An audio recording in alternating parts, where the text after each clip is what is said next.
जय हिंद सभी को। आज काफ़ी दिनों के बाद वीडियो बनाने का मौका मिला तो सोचा कि आप लोगों के लिए कुछ वीडियो बना दिया जाए। तो हम शुरू कर रहे हैं आज क्लास 8 का भूगोल। ठीक है, जैसा कि आप सभी को पता है कि क्लास 8 में सामाजिक विज्ञान की हम लोगों को 3 पुस्तकें पढ़नी हैं, जिसमें एक पुस्तक आपका इतिहास है, पुस्तक नहीं ये सब्जेक्ट हो गया, दूसरा हो गया भूगोल और तीसरा हो गया नागरिक शास्त्र। इन तीनों पुस्तकों में से इसको आज हम लोग शुरू करते हैं और इस पुस्तक का आपका जो नाम हो जाएगा वो क्या हो जाएगा, वो हो जाएगा आपका ये सामाजिक विज्ञान संसाधन एवं विकास। तो आप लोग भी ये ट्राई कीजिएगा कि जब भी आप पढ़ने बैठे तो आप अपना बुक अपने पास रखिएगा, जो भी इम्पोर्टेंट चीज़ें हम बोले वो उसको लिखते जाइएगा, या फिर आपके लिए हम लास्ट में नहीं होगा तो एक लास्ट दिन या फिर जैसे जैसे पढ़ाते चलेंगे आप लोगों को इसका नोट्स भी लिखवाते चलेंगे, या उससे भी नहीं होगा, समय कम मिलेगा तो आप टेलीग्राम से जुड़ जाइएगा। टेलीग्राम में आपको इसका PDF डाल दिया जाएगा। चलिए शुरू करते हैं बिना कोई समय को बर्बाद किए। हमारा जो आज का चैप्टर है उस चैप्टर का नाम है संसाधन। संसाधन को हम लोग इंग्लिश में बोलते हैं रिसोर्स।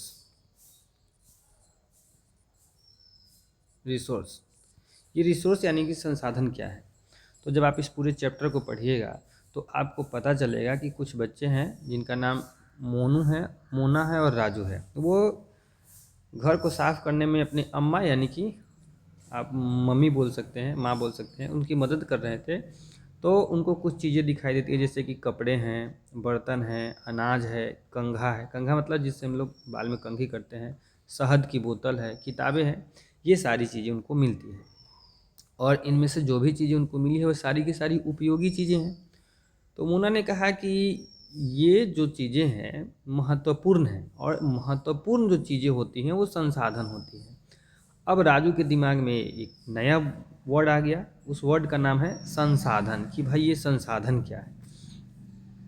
तो अम्मा से राजू ने प्रश्न पूछ लिया कि फिर अम्मा ने बताया कि जो भी वस्तु, देखिए यहाँ पे आप संसाधन का डेफिनेशन पॉइंट आउट कर सकते हैं कि प्रत्येक वस्तु जिसका उपयोग आवश्यकताओं को पूरा करने के लिए किया जा सकता है वह क्या है, संसाधन है। इसको आप अच्छे से समझ लीजिए कि जो भी चीज़ जिसका उपयोग हम और आप अपने दैनिक जीवन में कर रहे हैं वे सारी की सारी चीज़ें क्या हैं, संसाधन हैं। संसाधन किसे कहते हैं, तो प्रत्येक वस्तु जिसका उपयोग आवश्यकताओं को पूरा करने के लिए किया जा सकता है वे सभी वस्तुएं क्या हैं, संसाधन हैं।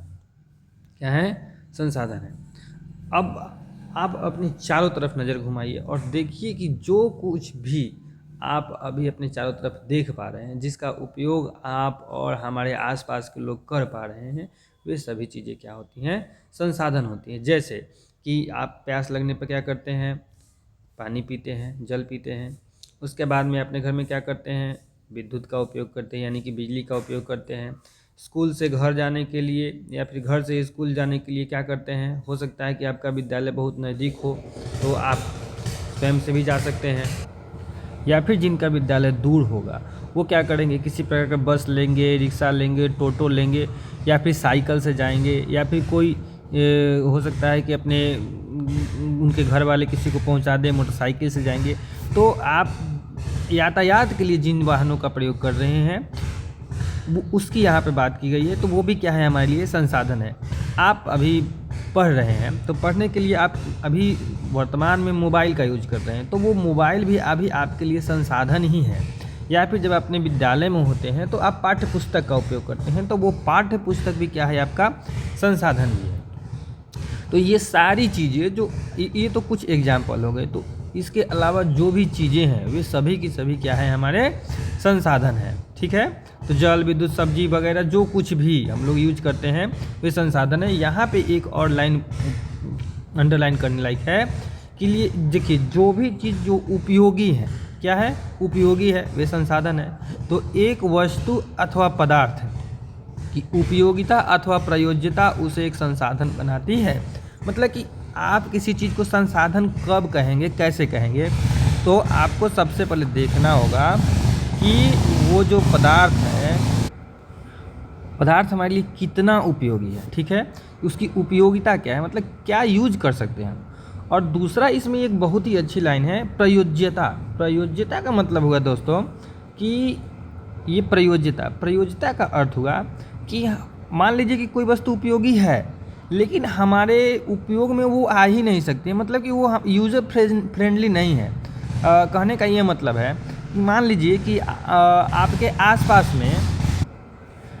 आसपास में बहुत सारा बालू पड़ा है, ठीक है, तो वो उपयोगी है कि नहीं है, उसकी उपयोगिता है, लेकिन क्या आपके लिए अभी उसकी उपयोगिता है, आपका उसका कुछ प्रयोज्यता है, नहीं है।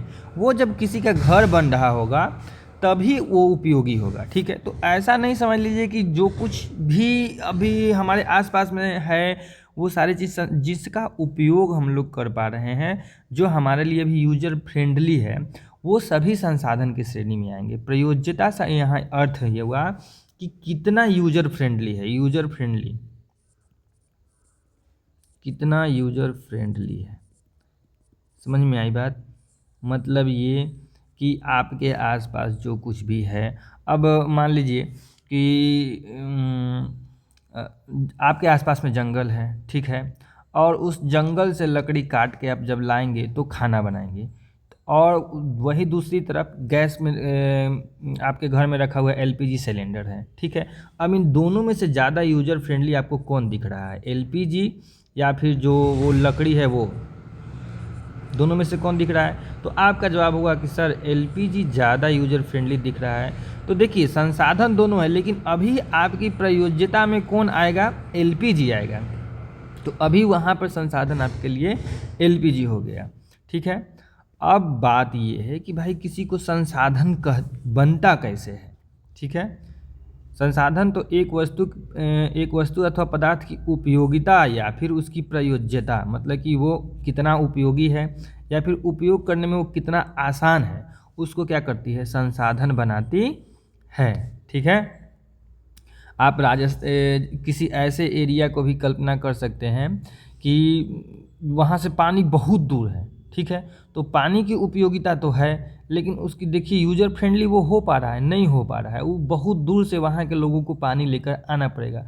तो उसकी उपयोगिता तो है, लेकिन प्रयोज्यता वो कितना यूजर फ्रेंडली है, कितना आसानी से उपलब्ध हो जाएगा, ये भी एक चीज़ मायने रखती है किसी पदार्थ को संसाधन बनाने में। जैसे कि केरल में नहीं, लद्दाख में थोरियम का भंडार है, ठीक है, लद्दाख में थोरियम का भंडार है, ठीक है, थोरियम। अब बताओ कि ये थोरियम जो है अभी हम लोग यूज नहीं कर पा रहे हैं, लेकिन ये थोरियम उपयोगी होता है।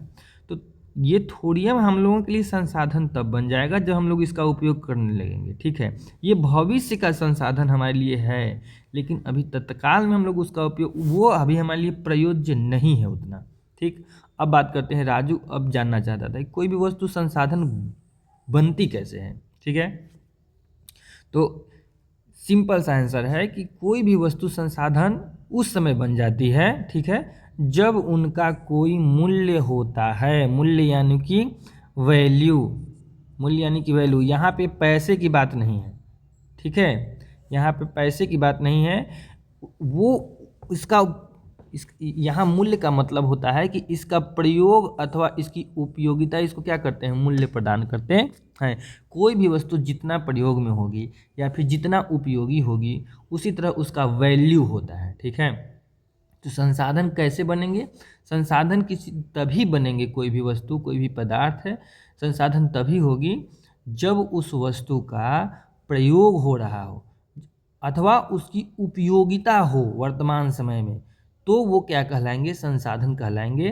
तो इस समय हम सभी इस प्रकार हम कह सकते हैं कि जितने भी संसाधन होते हैं वो क्या होते हैं, मूल्यवान होते हैं। अभी तक आपने क्या पढ़ा, अभी तक आपने पढ़ा कि संसाधन किसे कहते हैं। तो प्रत्येक वस्तु जिसका उपयोग आवश्यकताओं को पूरा करने के लिए किया जा सकता है, जो भी वस्तु का उपयोग आवश्यकता को पूरा करने के लिए किया जाएगा वो संसाधन है। उदाहरण के तौर पर आप अपने आसपास में उपयोग की जाने वाली सारी चीज़ों को इसमें लिख सकते हैं। दूसरी बात यहाँ ये हुई कि कोई वस्तु संसाधन कब कहा जाएगा? तो जब एक वस्तु या फिर पदार्थ उपयोगी हो या फिर उसकी प्रयोज्यता हो तब वो संसाधन बना देती है। ठीक है, एक वस्तु अथवा पदार्थ की उपयोगिता अथवा प्रयोज्यता उस वस्तु को क्या करती है? संसाधन बना देती है।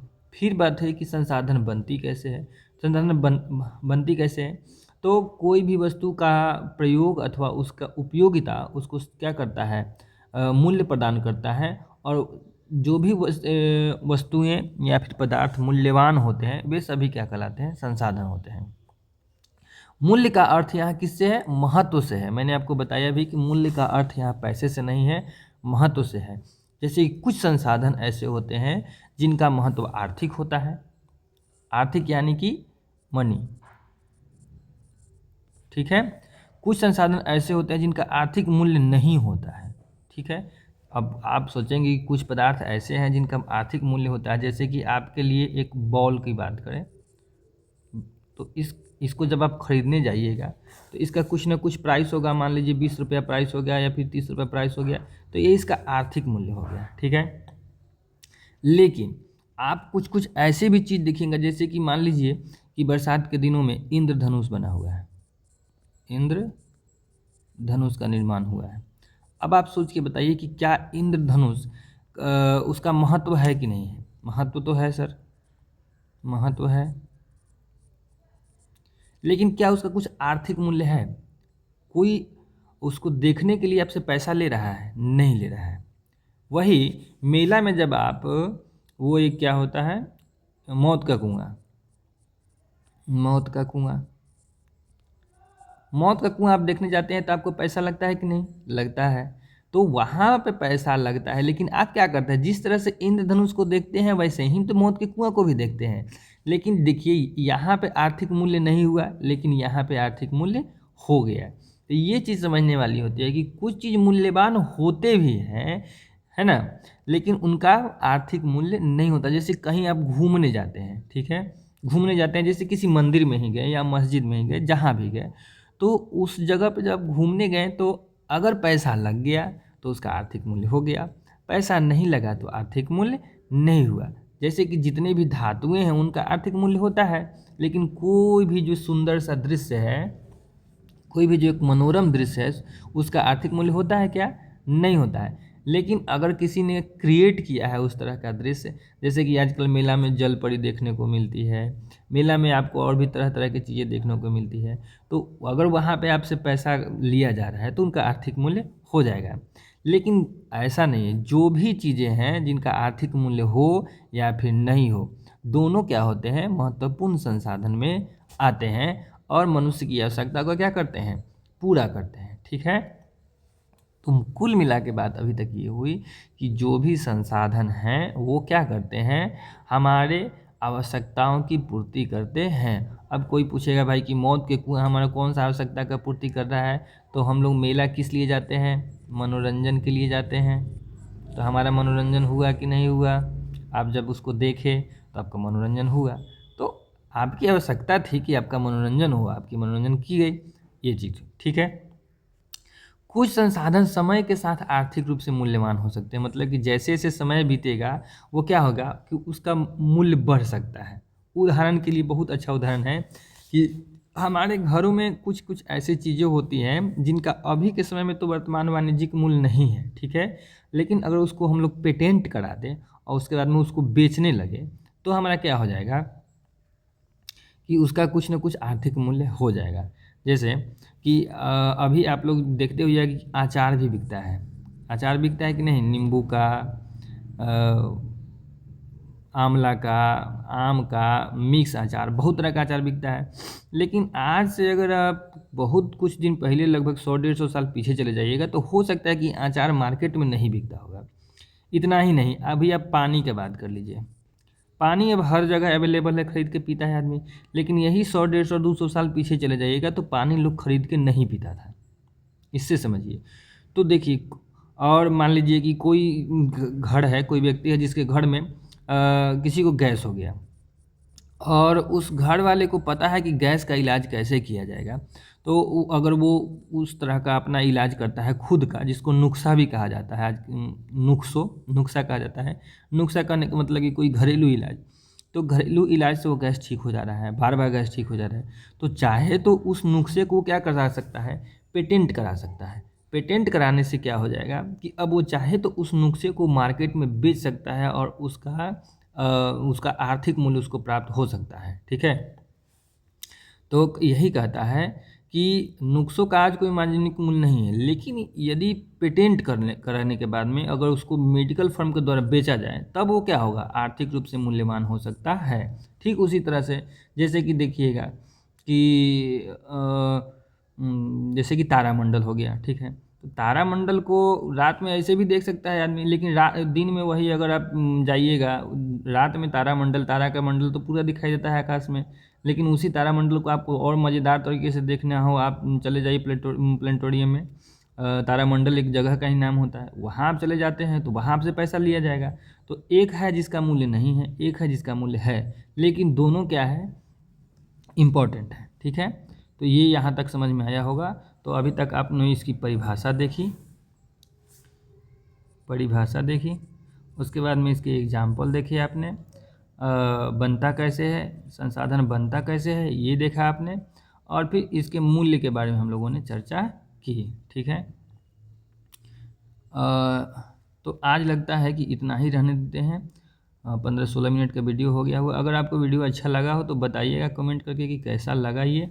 आज बहुत दिन के बाद वीडियो बना रहे हैं तो थोड़ा सा हो सकता है कि आप लोगों को प्रॉब्लम भी आया होगा, लेकिन इसका तुरंत सलूशन किया जाएगा। आज का वीडियो छोटा ही रहने देते हैं, कल आपको इससे ज़्यादा जो नेक्स्ट वीडियो आएगा उसमें इससे ज़्यादा आपको प्रोवाइड किया जाएगा। चलिए, धन्यवाद, जय हिंद।